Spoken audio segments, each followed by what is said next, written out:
Halo saudara, Sapa Jatim kembali hadir ke hadapan Anda bersama dengan saya Vina Putri. Kitab Undang-Undang Hukum Pidana atau KUHP dan Kitab Undang-Undang Hukum Acara Pidana atau KUHAP telah resmi berlaku 2 Januari 2026 lalu. Bersamaan dengan ini ada kekhawatiran terkait nasib demokrasi dan kebebasan berpendapat. Kita bahas di program Sapa Jatim.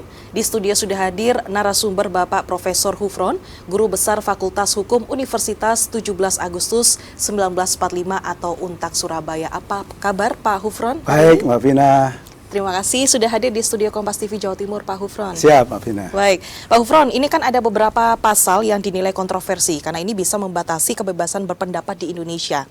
Dan salah satunya adalah pasal 218. Ini soal tindak pidana penyerangan harkat dan martabat Presiden dan Wakil Presiden. Nah, apakah ini bisa dinilai menjadi pasal karet atau multitafsir dan bagaimana kita bisa mencermati hal ini dan apa yang harus dicermati oleh masyarakat juga nih Pak Hufron? Mbak Vina, membaca pasal 218 itu tidak boleh dilepas juga dengan pasal 219 dan 220. Kenapa? Karena ini sebenarnya satu kesatuan. Jadi dalam konteks pasal 218 ini kan setiap orang menyerang kehormatan Presiden Wakil Presiden di depan umum itu kemudian diancam pidana. Tetapi kemudian di ayat 2-nya itu tidak merupakan suatu penyerangan kehormatan terhadap harkat martabat Presiden Wakil Presiden kalau itu adalah demi kepentingan umum atau pembelaan diri. Jadi yang berikutnya adalah di 220 itu bahwa terkait dengan pasal 218 itu adalah delik aduan. Jadi itu bukan delik umum tapi delik aduan. Artinya bahwa presiden atau wakil presiden yang merasa kehormatannya itu diserang, maka dia harus kemudian mengadukan. Di dalam ayat 2-nya, di dalam 220 itu adalah presiden dan atau wakil presiden dapat mengajukan pengaduan itu secara tertulis. Jadi kalau dibanding dengan KUHP yang lama yang 314 pasal 314 itu meskipun sudah dicabut oleh putusan Mahkamah Konstitusi, tapi pada intinya pasal yang di 218 ini lebih lengkap. Maksudnya lebih lengkap bahwa itu diatur soal bukan merupakan penyerangan terhadap harkat martabat Presiden Wakil Presiden jika ternyata untuk kepentingan umum atau pembelaan diri. Dan yang ketiga harus ada yang disebut sebagai pengaduan langsung dari yang disebut orang yang diserang, yaitu Presiden dan Wakil Presiden. Kalau yang dulu enggak, yang dulu kan yang ngaduin bukan Presiden Wakil Presiden, tapi yang ngaduin bisa relawannya. Sekarang nggak harus presiden dan wakil presiden, mereka yang merasa namanya atau jabatannya itu diserang gitu. Harus orang yang bersangkutan di sini, harus presiden atau wakil presiden. Betul. Kalau untuk relawannya yang mengadukan bagaimana Pak? Ya tidak bisa karena ini namanya delik aduan absolut. Jadi sekalipun itu adalah istri atau anaknya gitu yang merasa kemudian suaminya atau bapaknya itu diserang nama baiknya atau kehormatannya, tetap yang mengajukan harus adalah presiden dan atau wakil presiden, tidak boleh orang lain. Ini adalah yang disebut delik aduan absolut. Jadi yang bersangkutan yang harus melaporkan, bisa dengan tertulis atau bisa langsung gitu. Oke, baik. Jadi ini pasal 218 ini juga berkaitan dengan 219 dan 220 tadi ya, seperti yang disampaikan oleh Pak Hufron. Ini tadi juga sudah disampaikan juga bedanya dengan KUHP yang lama seperti itu ya Pak ya. Nah, ini ada kasus yang sudah mulai muncul, yaitu kasus mens rea Komika Panji Pragiwaksono. Nah, apakah KUHP yang baru ini bisa menjerat seorang Panji ini Pak? Ya, jadi ini menjadi penting soal kaitannya dengan, ya tentu kalau bicara ya Komika Panji ini kan kalau di Netflix kan panjang nih gitu. Mungkin kalau dikaitkan dengan penghinaan presiden dan atau wakil presiden lebih mendekati salah satu dari potongan itu mungkin karena menirukan mimik wapres kira-kira begitu ya.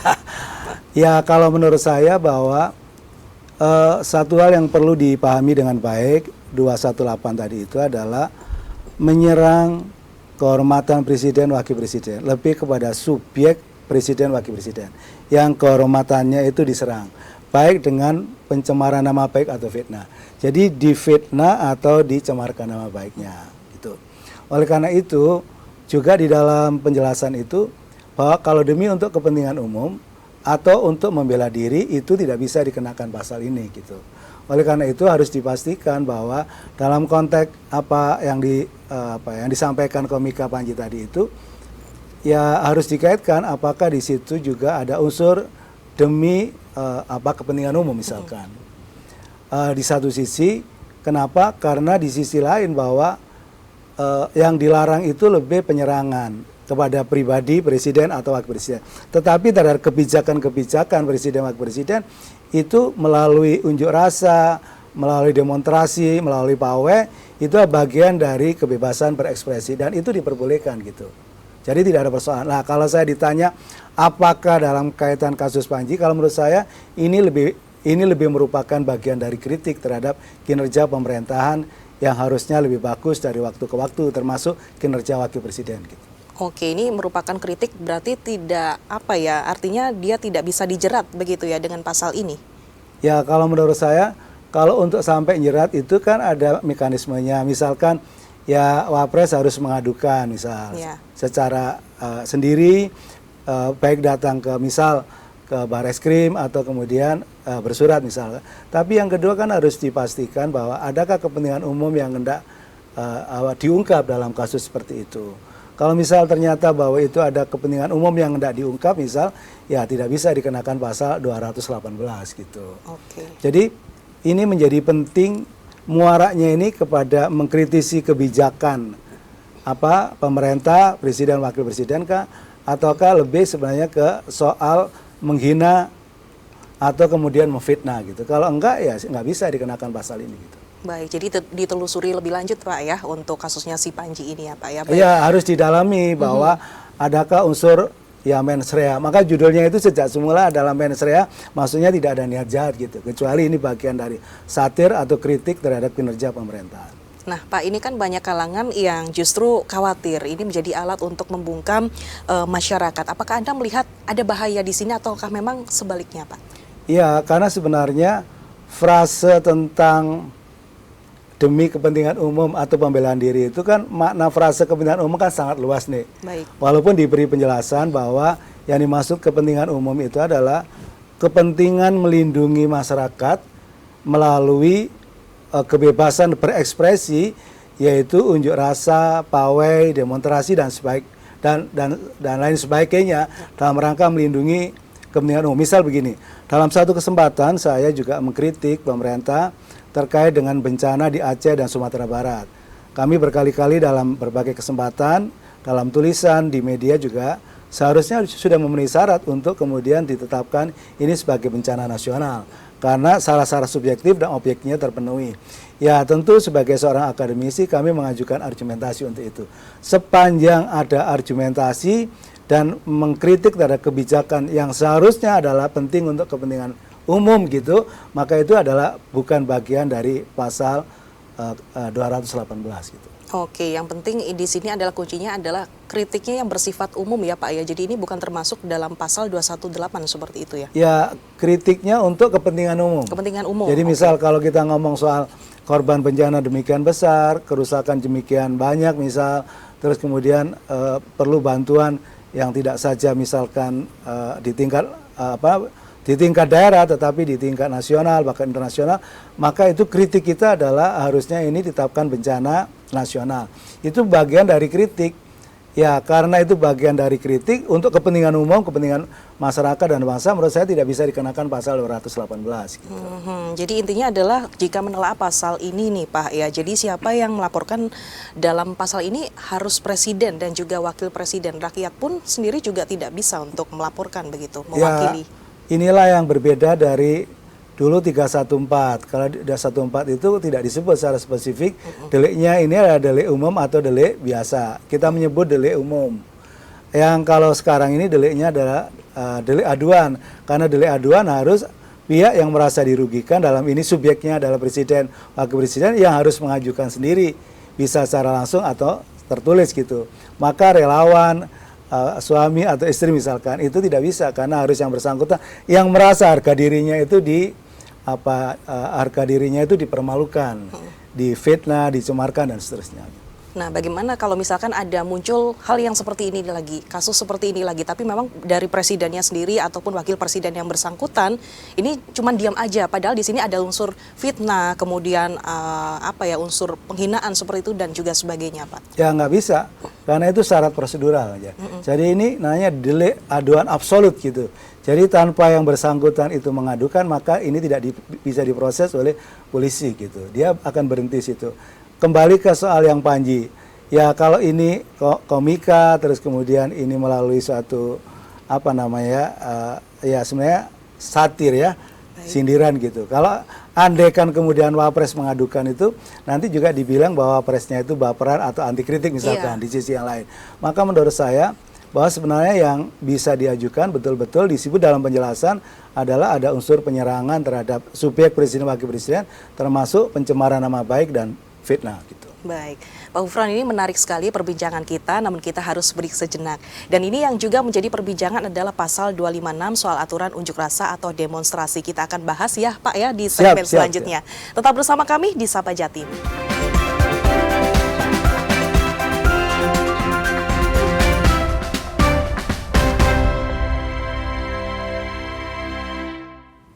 Terima kasih saudara, Anda masih bersama kami di Sapa Jatim. Saya masih bersama dengan narasumber Bapak Profesor Hufron, Guru Besar Fakultas Hukum Universitas 17 Agustus 1945 atau UNTAK Surabaya. Pak, ini yang menjadi perhatian adalah pasal 256. Setelah kita di segmen pertama tadi membahas pasal 218.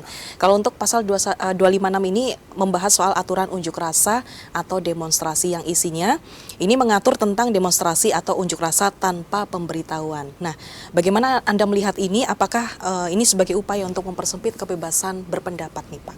Iya, jadi menurut saya ini bagian dari pasal yang krusial selain pasal 218 tadi.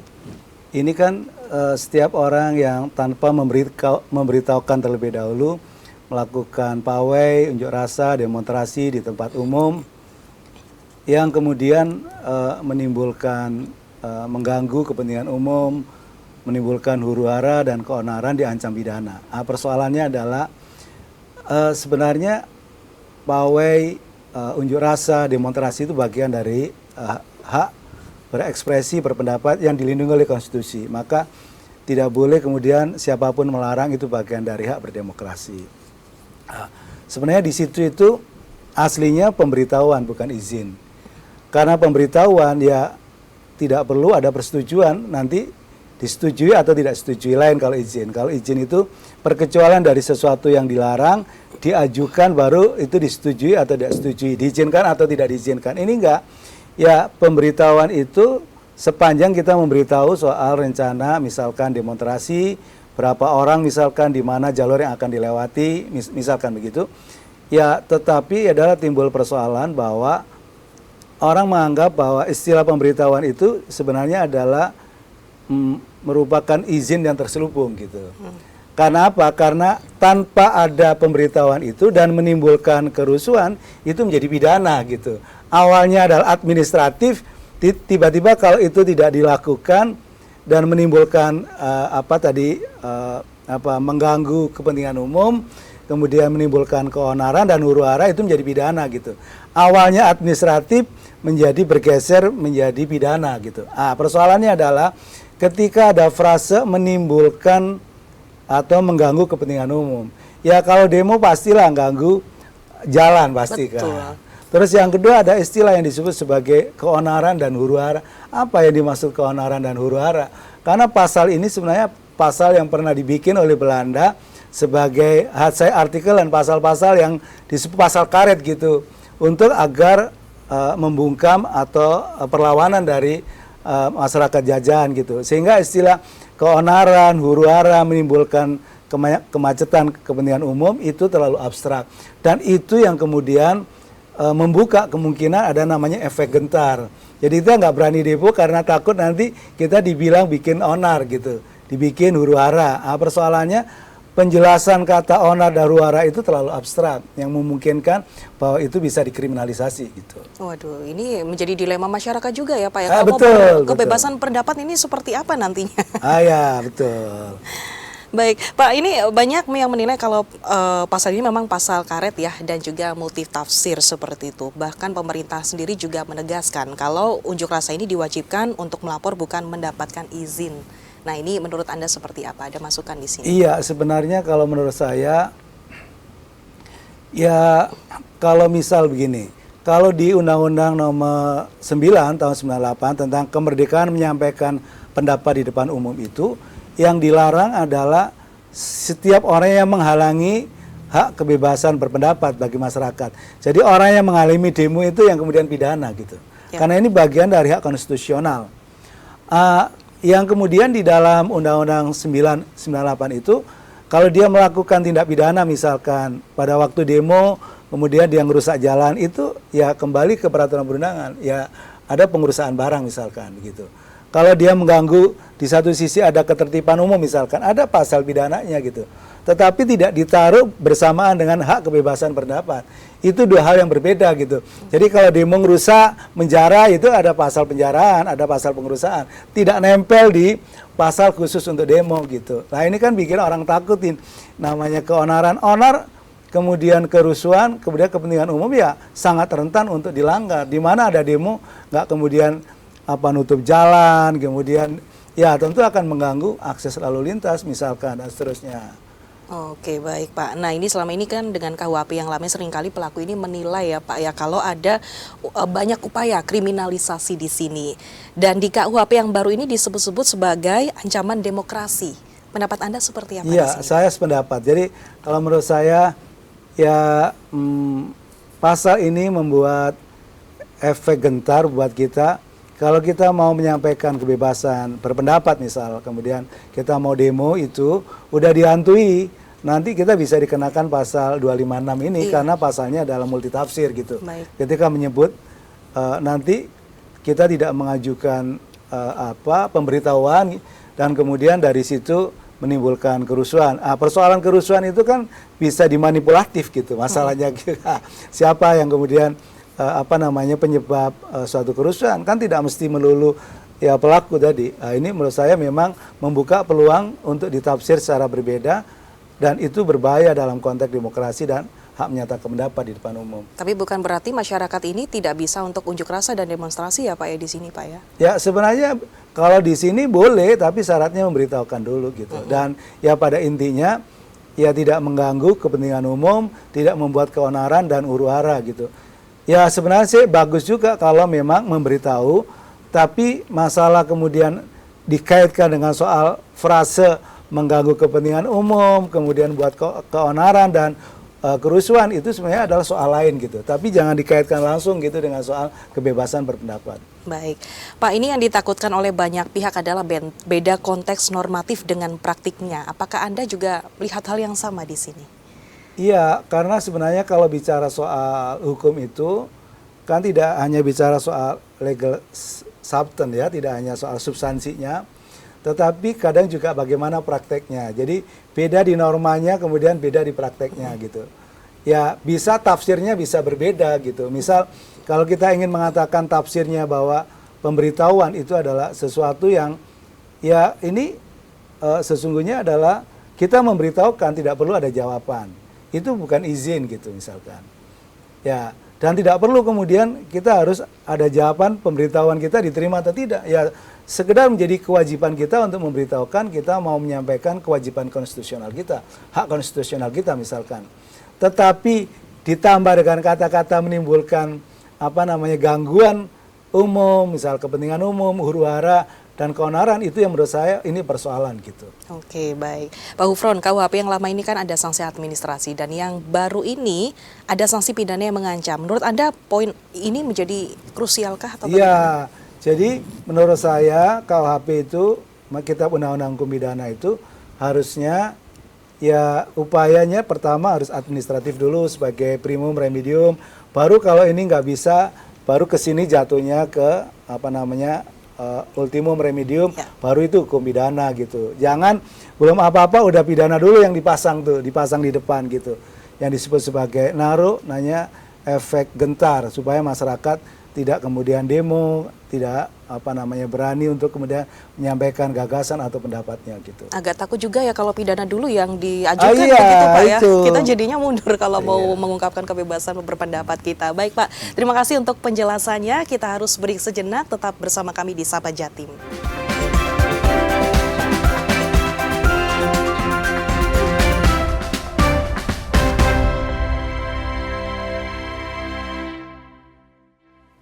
Anda masih bersama kami saudara di Sapa Jatim. Saya masih bersama dengan narasumber Bapak Profesor Hufron, Guru Besar Fakultas Hukum Universitas 17 Agustus 1945 atau UNTAK Surabaya. Nah Pak Hufron, bagaimana pendapat Anda ini terkait dengan penghinaan terhadap pemerintah dikaitkan dengan pasal 240 nih Pak? Iya, jadi sebenarnya pasal 240 ini ada kaitan juga sebenarnya dengan pasal 218 tadi. Baik. Kalau di pasal 218 itu subjek penghinaan atau penyerangan harkat martabat itu adalah presiden dan atau wakil presiden. Tapi di 240 itu yang diserang harkat martabatnya itu adalah pemerintah dan penyelenggara negara. Nah, pemerintah itu diberi penjelasan adalah di situ adalah presiden dan para menteri gitu. Itu menjadi satu kesatuan disebut pemerintahan. Yang kedua adalah penyelenggara negara. Di dalam penjelasan disebut penyelenggara negara itu termasuk MPR, DPR, DPD, MA dan MK gitu. Jadi kalau kita misal tadi kita mau demo gitu, menyampaikan di MPR atau di DPR atau di DPD atau di MK atau di MA, itu harus berhati-hati karena dulu nggak ada pasal itu, sekarang ada pasal yang itu bisa saja kemudian disebut menyerang harkat martabat lembaga negara. Tetapi catatannya adalah bahwa di situ juga ada delik aduan gitu. Jadi harus pimpinan dari lembaga itu yang mengadukan sendiri kalau merasa itu diserang nama baiknya gitu. Menurut saya ini juga penting. Kenapa? Karena penting digarisbawahi. Kenapa? Karena ketika menyebut bahwa itu adalah penyelenggara negara, dalam konteks teori bahwa lembaga negara itu bukan hanya 5 tadi gitu, bukan hanya presiden, wakil presiden, bukan hanya kemudian MPR, DPR, DPD, MA dan MK, bukan hanya itu. Lembaga negara itu ya bisa ada kejaksaan, kemudian ada kepolisian, kemudian ada KY, ada banyak lembaga-lembaga negara. Kalau ini tidak bisa ditafsiri dengan baik, kemudian semua lembaga negara nanti bisa merasa kalau dikritik itu sebagai bagian dari penyerangan harkat martabat. Ini juga satu persoalan gitu. Oleh karena itu penting sebenarnya harus diberi penjelasan. Kalau kita bicara soal penyerangan harkat martabat itu kan sebenarnya lebih ke harga dirinya yang dijatuhkan. Karena apa? Karena pencemaran atau penistaan. Jadi kalau tidak ada unsur menista sebenarnya, tidak ada unsur fitnah sebenarnya juga nggak bisa gitu.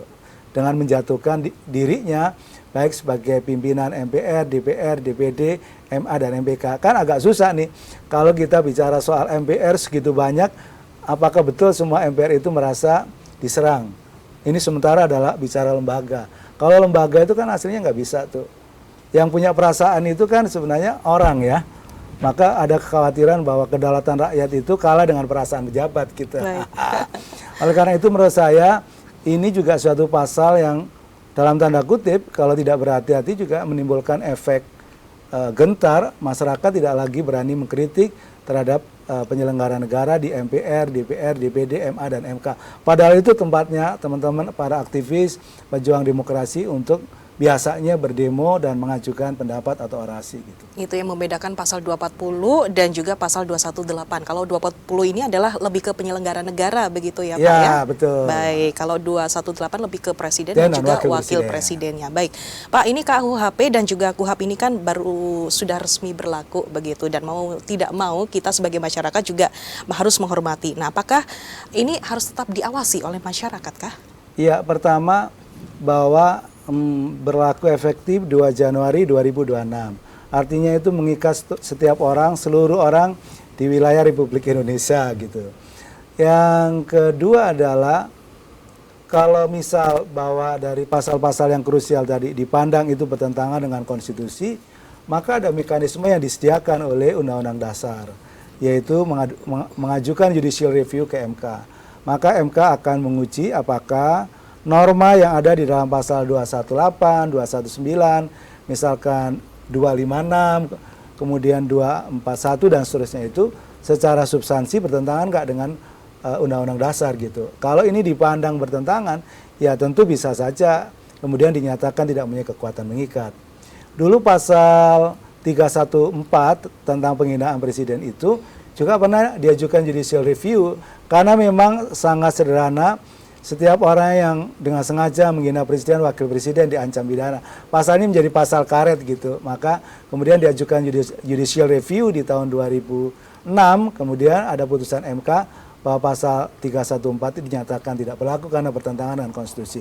Maka menurut saya di satu sisi masyarakat, civil society yang merasa bahwa ada potensi ini merugikan masyarakat dalam konteks hak berserikat, berkumpul, mengeluarkan pendapat, bisa mengajukan judicial review ke MK.